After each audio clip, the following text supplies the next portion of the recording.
ದೇವರ ನಾಮಕ್ಕೆ ಸ್ತೋತ್ರವಾಗಲಿ. ಯೇಸು ಕ್ರಿಸ್ತುವಿನ ನಾಮದಲ್ಲಿ ಮುಂಜಾನೆಯಲ್ಲಿ ಈ ವಿಡಿಯೋ ಮುಖಾಂತರವಾಗಿ ನಿಮ್ಮ ಎಲ್ಲರನ್ನು ನೋಡುವುದರಲ್ಲಿ ಬಹಳ ಸಂತೋಷ ಪಡ್ತಾ ಇದ್ದೀನಿ. ಕರ್ತನು ನಿಮ್ಮ ಎಲ್ಲರನ್ನ ಈ ಬೆಳಗಿನ ಜಾವದಲ್ಲಿ ಆಶೀರ್ವದಿಸಲಿ. Praise the Lord, hallelujah. ಇವತ್ತು ನಾವು ಎಬೇಸು ಸಭೆಯ ಕುರಿತಾಗಿ ನಾವು ಕಲಿಯಕ್ಕೆ ಹೋಗ್ತಾ ಇದ್ದೀವಿ. ಎಬೇಸು ಸಭೆಯನ್ನು ಕುರಿತಾಗಿರುವ ಬೈಬಲ್ ಸ್ಟಡಿಯನ್ನು ಇವತ್ತು ನಾವು ಕಲಿಯಕ್ಕೆ ಹೋಗ್ತಾ ಇದ್ದೀವಿ. ಎಬೇಸು ಸಭೆಯ ಕುರಿತಾಗಿರುವ ಬೈಬಲ್ ಸ್ಟಡಿಯನ್ನು ಓದುವುದಕ್ಕೆ ಇರುವ ವೇದ ವಾಕ್ಯಗಳು ಪ್ರಕಟಣೆ 2ನೇ ಅಧ್ಯಾಯ 1-7 ವಾಕ್ಯಗಳು. ಇಲ್ಲಿ ಎಬೇಸು ಸಭೆಯ ಕುರಿತಾಗಿ ಅವರ ಗುಣಗಳ ಬಗ್ಗೆ ನಾವಲ್ಲಿ ಓದಿಕೊಳ್ಳೋದಕ್ಕೆ ಸಾಧ್ಯವಾಗುತ್ತದೆ. ಸರಿ, ಈ ಎಬೇಸು ಸಭೆ ಎಲ್ಲಿಗಿತ್ತು ಏನು ಅಂತ ಹೇಳಿ ನಾವು ಕಲಿದರೆ, ಈ ಎಬೇಸು ಸಭೆ ಪೌಲನ ಮುಖಾಂತರವಾಗಿ ಶುರು ಮಾಡಲ್ಪಟ್ಟಿದ ಒಂದು ಸಭೆಯಾಗಿತ್ತು. ಅಪೊಸ್ತಲ ಕೃತ್ಯಗಳು 18ನೇ ಅಧ್ಯಾಯ ಪೂರ್ತಿಯಲ್ಲಿ ಆ ಸಭೆಯ ಬಗ್ಗೆ ಇರುವ ಕಾರ್ಯಗಳನ್ನು ಕಲಿಯೋದಕ್ಕಾಗ್ತದೆ. 19ನೇ ವಾಕ್ಯದಲ್ಲಿ ಪೌಲನು ತನ್ನ 2ನೇ ಮಿಷನರಿ ಪ್ರಯಾಣದಲ್ಲಿ ಅಲ್ಲಿ ಹೋಗಿ ಈ ಸಭೆಯನ್ನು ಪ್ರಾರಂಭ ಮಾಡಿರುವ ಕಾರ್ಯವನ್ನು ಕುರಿತಾಗಿ ನಾವು ತಿಳಿದುಕೊಳ್ಳುವುದಕ್ಕೆ ಸಾಧ್ಯವಾಗುತ್ತದೆ. ಇದು ಈ ಎಬೇಸು ಪಟ್ಟಣ ಅಂತ ಹೇಳುವುದು ದೊಡ್ಡ ಒಂದು ಪಟ್ಟಣವಾಗಿ ಇದ್ದಿತ್ತು. ಅಲ್ಲಿ ಆಗಿನ ಕಾಲದಲ್ಲಿಗೆ 2,50,000 ಜನಗಳು ಅಲ್ಲಿ ಜೀವಿಸುವವರಾಗಿದ್ದರು. ಇದು ಏಜಿಯನ್ ಸಮುದ್ರದ ಹತ್ತಿರ ಸಮುದ್ರ ತೀರದಲ್ಲಿ ಇದ್ದಿದ್ದ ಒಂದು ಪಟ್ಟಣವಾಗಿತ್ತು. ಅಲ್ಲಿಗಿಂದ ಆಗಿನ ಕಾಲದಲ್ಲಿ ಬಾಬಿಲೋನ್ಗೆ ಹೋಗುವುದಕ್ಕೆ ಒಂದು ನ್ಯಾಷನಲ್ ಹೈವೇ ಥರ ಒಂದು ರೋಡಿನ ಸೌಲಭ್ಯಗಳು ಇದ್ದಿತ್ತು. ಇದೆಲ್ಲ ಅನುಕೂಲವಾಗಿದ್ದ ಕಾರಣದಿಂದ ಜನರ ಸಂಪರ್ಕ ಅಂತ ಹೇಳುವುದು ಆ ಊರಿನಲ್ಲಿ ಹೆಚ್ಚಾಗಿತ್ತು. ರೋಮರ್ ಜನಗಳು ಇರುವ ಒಂದು ಊರೇ ಈ ಊರಾಗಿತ್ತು. ಸಿಟಿಸನ್ಶಿಪ್ ಕೆಳಗಡೆ ಇರುವವರು ವಾಸಿಸುವ ಒಂದು ಊರಾಗಿಯೇ ಈ ಊರು ಇದ್ದಿತ್ತು. ಆ ಊರಿನಲ್ಲಿ ಈ ರೋಮರವರದು ಊರುಗಳೆಲ್ಲ ಎಲ್ಲಿ ಎಲ್ಲ ಸಿಟೀಸ್ಗಳಿದೋ ಅದರಲ್ಲಿ ಮೇಜರ್ ಸಿಟಿಯಲ್ಲಿ 3ನೇ ಸ್ಥಾನದಲ್ಲಿ ಈ ಎಬೇಸು ಪಟ್ಟಣ ಇದ್ದಿತ್ತು.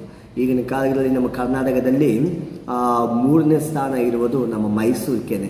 ಈಗ ಮೈಸೂರು ಹಾಗೆ ದೊಡ್ಡ ಸ್ಥಾನದಲ್ಲಿ ಇರುವ ಒಂದು ಅಲ್ಲೆಲ್ಲುಯ ಪಟ್ಟಣವೇ ಏನಾಗಿತ್ತು ಅಂತ ಹೇಳುವಾಗ ಎಬೇಸು ಪಟ್ಟಣವಾಗಿತ್ತು.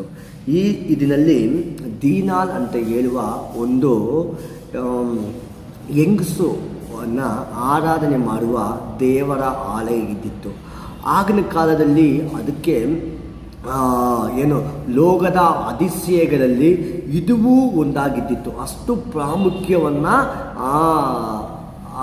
ಆ ಕಾರ್ಯಕ್ಕೆ ಅವರು ಕೊಡ್ತಾ ಇದ್ದರು. ಪ್ರಾಮುಖ್ಯ ಇರುವ ಒಂದು ವಿಗ್ರಹ ಆರಾಧನೆಯೇ ಆ ಊರಿನಲ್ಲಿ ನಡೆಯುತ್ತಾ ಇತ್ತು. ಆ ಊರಿನಲ್ಲಿ ಆಗಲೇ ಸಮುದ್ರ ತೀರದಲ್ಲಿ ಇದ್ದಿರುವುದರಿಂದ ಜನರಿಗೆ ಅನುಕೂಲವಾಗಿರುವ ವಾತಾವರಣವನ್ನು ಮಾಡುವುದಕ್ಕಾಗಿ ಟೈಮ್ ಪಾಸ್ಗಳಿಗಾಗಿ ಆಗಿನ ಕಾಲದಲ್ಲಿಯೇ ಸಿನಿಮಾ ಶಾಪುಗಳು ಮತ್ತು ಅದೇ ರೀತಿಯಾಗಿ ಲೈಬ್ರರೀಸ್ಗಳು ಇದೆಲ್ಲ ಕೂಡ ಆಗಿನ ಕಾಲದಲ್ಲಿಯೇ ಇದ್ದಿದೆ. ಈಗ ಈ ಎಬೇಸು ಪಟ್ಟಣ ಅಂತ ಹೇಳುವುದು ತುರುಕಿಯಲ್ಲಿ ಇದೆ.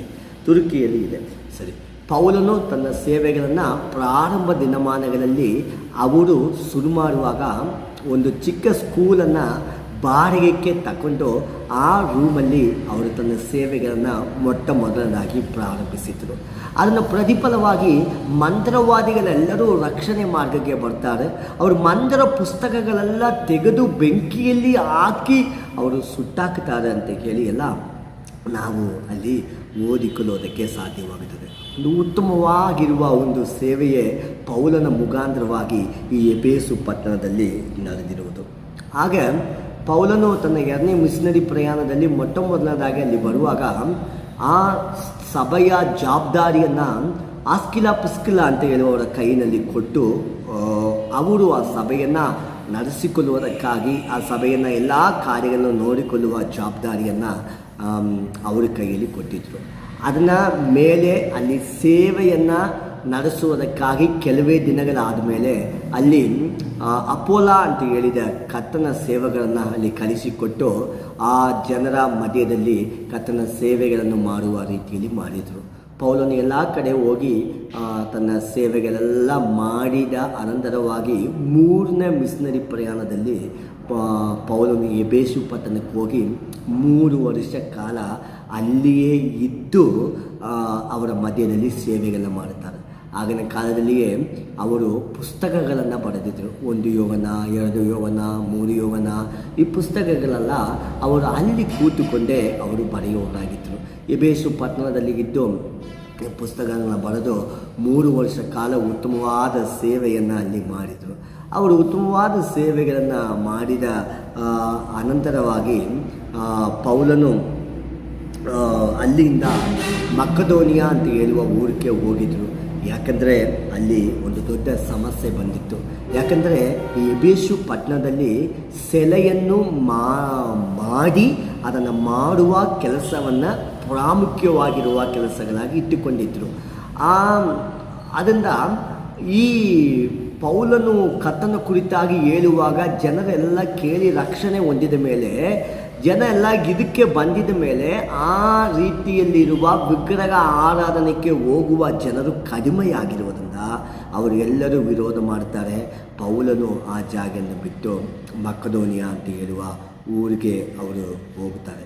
ಇದು ಅಲ್ಲಿ ಪೌಲನು ಹೋಗಿ ತನ್ನ ಸೇವೆಯನ್ನು ಮಾಡುತ್ತಾರೆ. ಆದಮೇಲೆ ಅಲ್ಲಿ ಯೋಗನ ಅವರು ತನ್ನ ಮುಬ್ಬಿನ ಕಾಲಗಳಲ್ಲಿ ಪ್ರಕಟಣೆ ಪುಸ್ತಕವನ್ನು ಬರೆದಿದ್ದ ಯೋಗನ ತಮ್ಮ ಮುಬ್ಬಿನ ಕಾಲಗಳಲ್ಲಿ ಎಬೇಸು ಪಟ್ಟಣದಲ್ಲಿ ಹೋಗಿ ಇದ್ದಿದ್ದಾರೆ ಅಂತ ಹೇಳುವುದು ಕೂಡ ಚರಿತ್ರದಲ್ಲಿ ನಂಬುತ್ತಾ ಇದ್ದಾರೆ. ಅವರ ಜೊತೆಯಲ್ಲಿ ಮರಿಯಾಲ್, ಯೇಸುವಿನ ತಾಯಿಯಾಗಿದ್ದ ಮರಿಯಾಲ್ ಕೂಡ ಎಬೇಸು ಪಟ್ಟಣದಲ್ಲಿ ಯೋಗನ ಜೊತೆಯಲ್ಲಿ ಹೋಗಿ ಅಲ್ಲಿ ವಾಸಿಸುತ್ತಾ ಇದ್ದರು ಅಂತ ಹೇಳಿ ನಾವು ತಿಳ್ಕೊಳ್ಳೋದಕ್ಕಾಗ್ತದೆ. ಇಲ್ಲಿ ಅವರು ಯೋಗನ ಇರುವಾಗಲೇ ಇಲ್ಲಿಂದಲೇ ಬತ್ಮೋ ತೀವಿಗೆ ಅವರನ್ನು ಎತ್ಕೊಂಡು ಹೋಗುವ ಕಾರ್ಯ ಕೂಡ ಸಂಭವಿಸಿದೆ. ಬತ್ಮೋ ತೀವಿನಲ್ಲಿ ಅವರು ಇರುವಾಗಲೇ ಅಲ್ಲೆಲೂಯ ಕತ್ತಲ ದಿನದಲ್ಲಿ ಅವರು ದೇವ ಆತ್ಮ ವಶವಾಗಿ ಆದಮೇಲೆ ದೇವರ ಆತ್ಮರು ಎಬೇಸು ಸಭೆಯನ್ನು ಕುರಿತಾಗಿ ಅವರೊಂದಿಗೆ ಮಾತಾಡ್ತಾ ಇದ್ದಾರೆ. ಇದುವೇ ಎಬೇಸು ಸಭೆಯ ಬಗ್ಗೆ ಇರುವ ಔಟ್ಲೈನ್. ಇವರೆಲ್ಲರೂ ತೀರಿಕೊಂಡಿದ್ದ ಅನಂತರ ಅಲ್ಲಿ ಎಬೇಸು ಸಭೆಯಲ್ಲಿ ಏನಾಯಿತು ಅಂತ ಹೇಳುವಾಗ ಈ ಪೌಲನ ಮುಖಾಂತರವಾಗಿ ಕಟ್ಟಲ್ಪಟ್ಟಿದ್ದ ಸಭೆ ಅಂತ ಹೇಳುವುದು ಅಲ್ಲಿದು ಹೋಯಿತು. ಅದಾದಮೇಲೆ ಈಗ ರೋಮರ ಅವರನ್ನ ಆಳ್ವಿಕೆ ಕೆಳಗಡೆ ಅಲ್ಲಿ ಒಂದು ಚರ್ಚ್ ಇದೆ. ಆಗ ಪೌಲನು ತನ್ನ ಸೇವೆಗಳ ನಿಮಿತ್ತವಾಗಿ ಅಲ್ಲಿ ಸಮಸ್ಯೆ ಆದಮೇಲೆ ಹೋಗುವಾಗ ಆ ಸಭೆಯಲ್ಲಿ ತೀಮೊಥೆಯನನ್ನು ಪಾಸ್ಟರಾಗಿ ಅಲ್ಲಿ ಇಟ್ಟುಬಿಟ್ಟು ಹೋದರು. ಅವರು ತನ್ನ ಕೊನೆಯ ಕಾಲ ತನಕ ತೀಮೊಥೆಯು ಅಲ್ಲಿ ಇದ್ದುಕೊಂಡು ತನ್ನ ಸೇವೆಗಳನ್ನು ಸಲ್ಲಿಸಿದರು. ಸರಿ, ಇದುವೇ ಈ ದೇವರ ಕಾರ್ಯವನ್ನು ಕುರಿತಾಗಿ ಎಬೇಸು ಪಟ್ಟಣವನ್ನು ಕುರಿತಾಗಿ ನಾವು ಕಲಿಯುವ ಕಾರ್ಯ. ಈ ಎಬೇಸು ಪಟ್ಟಣದಲ್ಲಿ ಇದ್ದಿದ್ದ ಸಭೆಯ ಕುರಿತಾಗಿಯೇ ಇಲ್ಲಿ ಯೇಸು ಕ್ರಿಸ್ತನು ತನ್ನ ಮಗನಾಗಿ ಇದ್ದಿದ್ದ ಅಲ್ಲೇಲೂಯ ಯೋಗನ ಹತ್ರ ಮಾತಾಡ್ತಾ ಇದ್ದಾರೆ. ಅವರು ಮಾತಾಡುವಾಗ ತುಂಬ ಪ್ರಾಮುಖ್ಯವಾಗಿರುವ ಕಾರ್ಯದ ಬಗ್ಗೆ ಎಲ್ಲ ಅವರಲ್ಲಿ ಮಾತಾಡ್ತಾ ಇರುವಾಗ ಅವರು 3 ಪ್ರಾಮುಖ್ಯವಾದ ಕಾರ್ಯಗಳನ್ನು ಅವರು ಹೇಳ್ತಾ ಇದ್ದಾರೆ. ನಾವು ಅರ್ಥ ಮಾಡುವ ರೀತಿಯಲ್ಲಿ ಹೇಳಿಕೊಡ್ತೀನಿ, ನಮಗೆ ಅರ್ಥವಾಗುವ ರೀತಿಯಲ್ಲಿ ಹೇಳಿಕೊಡ್ತಾ ಇದ್ದೀನಿ. 3 ಪ್ರಾಮುಖ್ಯವಾಗಿರುವ ಕಾರ್ಯಗಳನ್ನು ಕುರಿತು ಮಾತಾಡ್ತಾ ಇದ್ದಾರೆ. ಅವರ ಈಗಿನ ಪರಿಸ್ಥಿತಿ ಏನು ಅಂತ ಹೇಳಿ ಕೂಡ ಹೇಳ್ತಾ ಇದ್ದಾರೆ. ಅವ್ರ ಜಯವನ್ನು ತಗೊಂಡ್ರೆ ಅವ್ರಿಗೆ ಏನು ಆಗುತ್ತದೆ ಅಂತ ಕೂಡ ಅವರಲ್ಲಿ ಹೇಳ್ತಾ ಇದ್ದಾರೆ. ಆ 3 ಪ್ರಾಮುಖ್ಯವಾಗಿರುವ ಕಾರ್ಯ ಏನು ಅಂತ ಹೇಳಿ ನಾವು ನೋಡಿದರೆ, ಮೊದಲನೇದಾಗಿ 2ನೇ ವಾಕ್ಯದಲ್ಲಿ ಅವರು ಕ್ರಿಯೆ, ಪ್ರಯಾಸ ಮತ್ತು ಸಗಣೆ ಅದೆಲ್ಲವನ್ನು ನಾನು ನೋಡಿದ್ದೇನೆ ಅಂತ ಹೇಳಿ ದೇವರಾತ್ಮನಿಗೆ ಹೇಳ್ತಾ ಇದ್ದಾರೆ. ಹೌದು, ಇವತ್ತಿನ ಕಾಲಗಳಲ್ಲಿ ಇರುವ ವಿಶ್ವಾಸಿಗಳಿಗೆ ಎಬೇಸು ಪಟ್ಟಣದಲ್ಲಿ ಇದ್ದಿದ್ದ ವಿಶ್ವಾಸಿಗಳ ಒಳಗಡೆ ಇದ್ದಿದ್ದ ಗುಣ ಬೇಕಾಗಿದೆ. ಅವರ ಒಳಗಡೆ ಪ್ರಯಾಸ ಇದ್ದಿತ್ತು, ಅವರ ಒಳಗಡೆ ಕಷ್ಟವನ್ನು ಸಹಿಸಿಕೊಳ್ಳುವ ಮನಸ್ಸು ಇದ್ದಿತ್ತು. ಅವರ ಒಳಗಡೆ ಅಲ್ಲೇಲೂಯ ದೇವರಿಗಾಗಿಯೇ ಪ್ರಯಾಸ ಪಡಬೇಕು, ದೇವರಿಗಾಗಿಯೇ ನಾವು ಏನಾದರೂ ಸಾಧನೆ ಮಾಡಬೇಕು ಅಂತ ಹೇಳುವ ಯೋಜನೆ ಇದ್ದಿತ್ತು. ಅವರು ಅಂಥವರಾಗಿಯೇ ಅವರು ಜೀವಿಸ್ತಾ ಇದ್ದರು. ಇವತ್ತಿನ ದಿನಮಾನಗಳಲ್ಲಿ ಕರ್ತನಿಗಾಗಿ ಏನಾದರೂ ಒಂದನ್ನು ಅಲ್ಲೇಲೂಯ ನಾವು ಮಾಡುವವರಾಗಿ ವಿಶ್ವಾಸಿಗಳು ಇವತ್ತಿನ ಕಾಲಗಳಲ್ಲಿ ಆಗಬೇಕು ಅಂತ ಹೇಳುವುದೇ ಎಬೇಸು ಸಭೆಯ ವಿಶ್ವಾಸಿಗಳಿಂದ ನಾವು ಕಲಿಯುವ ಪಾಠ. ಎಬೇಸು ಸಭೆ ವಿಶ್ವಾಸಿಗಳು ಒಳಗಡೆ ಇದ್ದಿದ್ದ ಈ ಒಳ್ಳೆಯ ಗುಣ ಇವತ್ತು ನಮ್ಮಲ್ಲಿ ಇರಬೇಕು. ಅವರಲ್ಲಿ ಇದ್ದಿದ್ದ ಎರಡನೆಯ ಗುಣ, ಅಪೊಸ್ತಲರ ಅಲ್ಲದವರು ಬಂದು ತನ್ನನ್ನು ಅಪೊಸ್ತಲರು ಅಂತ ಹೇಳುವಾಗ ಅವರನ್ನು ಪರೀಕ್ಷಿಸಿ ತಿಳ್ಕೊಂಡು ಅವರೆಲ್ಲ ಸರಿಗಿಲ್ಲದವರು ಅಂತ ಹೇಳಿ ತಿಳ್ಕೊಳ್ಳುವ ವಿವೇಗಿಸುವ ವರವನ್ನು ಅವರು ಹೊಂದಿಕೊಂಡಿದ್ದರು. ಇವತ್ತಿನ ಸಭೆಗಳಲ್ಲಿ ಇರುವ ದೇವರ ಮಕ್ಕಳುಗಳು ಬರ್ತಾರೆ, ಹೋಗ್ತಾರೆ, ಪ್ರಾರ್ಥಿಸುತ್ತಾರೆ, ಹೋಗ್ತಾರೆ. ವರಗಳ ಬಗ್ಗೆ ಯಾರಿಗೂ ಮನಸ್ಸಿಲ್ಲ. ದೇವರ ಮಕ್ಕಳಾಗಿರುವವರೇ ಈ ವಿಡಿಯೋವನ್ನು ನೋಡುವ ಪ್ರತಿಯೊಬ್ಬರೇ ಅಲ್ಲಿ ದೇವರು ನಿಮ್ಮೊಂದಿಗೆ ಮಾತಾಡ್ತಾ ಇದ್ದಾರೆ. ವರಗಳನ್ನು ನಾವು ಪಡೆದುಕೊಳ್ಳುವವರಾಗಿರಬೇಕು. ಒಂದು ಕೊಂದಿರ ಬರೆದ ಪತ್ರಿಕೆ 11ನೇ ಅಧ್ಯಾಯದಲ್ಲಿ ವರಗಳ ಬಗ್ಗೆ ಹೇಳುವಾಗ ಆತ್ಮಗಳನ್ನು ವಿವೇಗಿಸುವ ವರ, ಅಲ್ಲೆಲೂಯ, ಅದರ ಬಗ್ಗೆ ಅವರು ಹೇಳ್ತಾ ಇರ್ತಾರೆ. ಆ ವರ ಇವತ್ತು ವಿಶ್ವಾಸಿಗಳು ಒಬ್ಬೊಬ್ಬರು ಒಳಗಡೆನೂ ಕ್ರಿಯೆ ಮಾಡಬೇಕು. ಯಾಕಂದರೆ ಇವತ್ತು ಕರ್ತನ ಸೇವೆಗಳನ್ನು ಆದಾಯ ಕೆಲಸವಾಗಿ ಅಂದ್ಕೊಂಡು ಇವತ್ತು ಎಷ್ಟೋ ಜನರು ಕರ್ತನ ಸೇವೆಗಳನ್ನು ತಪ್ಪಾಗಿ ಮಾಡಿಕೊಂಡು ಹೋಗುತ್ತಾ ಇದ್ದಾರೆ. ಅದರಲ್ಲಿ ಯಾರು ಒಳ್ಳೆಯವರು ಯಾರು ಕೆಟ್ಟವರು ಅಂತ ಹೇಳುವ ತಿಳ್ಕೊಳ್ಳುವ ಪರಿಜ್ಞಾನ ಇವತ್ತು ನಮಗೆ ಬೇಕು. ಇದು ವಿಶ್ವಾಸಿಗಳ ಲೇಲೆಯ ಮಧ್ಯದಲ್ಲಿ ನಮಗೆ ಬೇಕಾಗಿದ ಒಂದು ಕಾರ್ಯ, ವಿವೇಕಿಸುವ ವರ. ಮೊದಲನೇದಾಗಿ ಕಷ್ಟಗಳನ್ನು ಸಹಿಸಿಕೊಂಡು ಸಗಣಿಯಿಂದ ಜೀವಿಸುವ ಒಂದು ಮನಸ್ಸು ನಮಗೆ ಬೇಕು. ಈ ಎರಡು ಅಲ್ಲೆಲ್ಲಿಗ ವಿವೇಕಿಸುವ ವರ ನಮಗೆಲ್ಲರಿಗೂ ಬೇಕು. ಮೂರನೇದಾಗಿ ಅಲ್ಲೆಲ್ಲಿಗ ಪ್ರಯಾಸ ಪಡುವವರಾಗಿದ್ದರು, ಕರ್ತನಿಗಾಗಿ ಮಾತ್ರ ಪ್ರಯಾಸ ಪಡುವವರಾಗಿದ್ದರು. ಅಲ್ಲೆಲ್ಲೂಯ ಕರ್ತನ ಸೇವೆಗಳು ಅಭಿವೃದ್ಧಿ ಆಗುವುದಕ್ಕೆ ಆ ಊರಿನಲ್ಲಿ ಪೌಲನ ಮುಖಾಂತರವಾಗಿ ರಕ್ಷಣೆ ಹೊಂದಿದವರು ಕೆಲವೇ ಜನಗಳು ಮಾತ್ರ ಇದ್ದರು. ಅವರು ನಂಬಿಕಸ್ಥರಾಗಿ ಇದ್ದು ಪ್ರಾರ್ಥನೆ ಮಾಡುವಾಗ ತಿಮೊಥೆಯು ಅಲ್ಲಿ ಪಾಸ್ಟರಾಗಿರುವ ಕಾಲಗಳಲ್ಲಿ ಸಭೆ ಪ್ರಾರಂಭವಾಗಿ ತಿಮೊಥೆಯಲ್ಲಿ ಪಾಸ್ಟರಾಗಿ ಬರುವುದರ ಮಧ್ಯದಲ್ಲಿ ಆ ಸಭೆ ಒಂದು ದೊಡ್ಡ ಒಂದು ಸಭೆಯಾಗಿ ಬೆಳವಣಿಗೆ ಆಯಿತು. ಆ ಸಭೆಯಲ್ಲಿ ಹೆಚ್ಚು ಕಡಿಮೆ 2,000 ವಿಶ್ವಾಸಿಗಳಿಗಿಂತ ಹೆಚ್ಚಾಗಿರುವ ಒಂದು ಸಭೆಯಾಗಿ ಅದು ಆಯಿತು. ಕಾರಣ ಏನೋ, ವಿಶ್ವಾಸಿಗಳೆಲ್ಲ ಕರ್ತನ ನಾಮದ ನಿಮಿತ್ತವಾಗಿ ಸೇವೆ ಅಭಿವೃದ್ಧಿ ಆಗುವುದಕ್ಕಾಗಿ ಪ್ರಯತ್ನ ಪಟ್ಟಿದ್ದಾರೆ. ಪೌಲನು ಅಲ್ಲಿಗಿಲ್ಲ, ಆಸ್ಕಿಲ, ಪ್ರಿಸ್ಕಿಲ, ಅಪೊಲ ಅವರೆಲ್ಲ ಇದ್ದಿದ್ದಾರೆ. ಅದರ ಜೊತೆಯಲ್ಲಿ ವಿಶ್ವಾಸಿಗಳಿಗೆಲ್ಲರೂ ಕಷ್ಟಪಟ್ಟು ಕರ್ತನನ್ನು ಕುರಿತಾಗಿ ಎಲ್ಲರಿಗೂ ಹೇಳ್ತಾ ಇದ್ದರು. ಹೇಳಿದ ಪ್ರತಿಫಲವಾಗಿ ಅವರು ಸಭೆ ಬೆಳೆಯುತ್ತಾ ಇತ್ತು. ಇವತ್ತು ನಾವು ಕರ್ತನಿಗಾಗಿ ಪ್ರಯಾಸ ಪಡುವವರಾಗಿರಬೇಕು. ಸರಿ, ಪ್ರಯಾಸ ಪಟ್ಟರೆ ಏನಪ್ಪ ಆಗುತ್ತದೆ ಅಂತ ಹೇಳಿ ನಾವು ನೋಡಿದರೆ, ಏನ ವಾಕ್ಯದಲ್ಲಿ ನಾವು ಓದ್ತಾ ಇದ್ದೀವಿ.